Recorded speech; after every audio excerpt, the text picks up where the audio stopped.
মেয়ে মানুষ এইরকম হয়, সেই রকম হয়, ওই রকম হয়, শুধু মনের মতন হয় না। এ থামেন, এটা আমার কথা না, হুমায়ুন আহমেদ স্যারের কথা। কিছু কইলে হ্যাঁ রে কন, মালে আসেন। মেয়ে মানুষ উঠতি বয়সে নিজের বয়ফ্রেন্ডের সাথে ঝগড়া করে, নিজের না থাকলে বান্ধবীর বয়ফ্রেন্ডের সাথে ঝগড়া করে। এরা এই কারণে ঝগড়া করে, অকারণে ঝগড়া করে।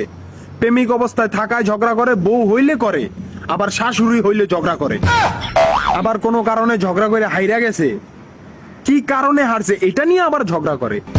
মেয়েরা খুব সহজে অভিমান করে, এদের দিকে কেউ তাকাইলে অভিমান করে, আবার কেউ না তাকাইলে অভিমান করে।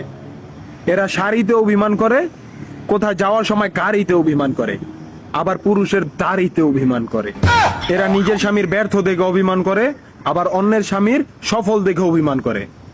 অন্য মেয়ে নিজের স্বামীর দিকে তাকালেও অভিমান করে, নিজের স্বামী অন্য মেয়েদের দিকে তাকালেও অভিমান করে।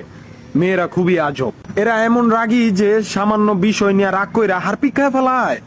হ্যাঁ, অসুস্থ হইয়া পড়ে থাকবো, কিন্তু ওষুধ খাইতে গেলে নানান তাল বাহানা।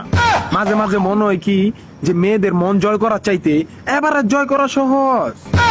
নারীদের যেমন রাগ, অভিমান, অভিযোগ, তেমন তাদের ভালোবাসা, সরলতা আকাশ সমান।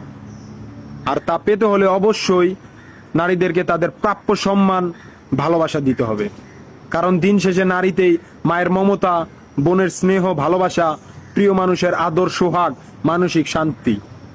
তাই কেউ একজন বলেছে, নারী হেসে ওঠার আগ পর্যন্ত দুনিয়া ছিল বিষণ্ণ, বাগান ছিল জঙ্গল, পুরুষ ছিল সন্ন্যাসী। আসসালামু আলাইকুম, ভালো থাকবেন সবাই।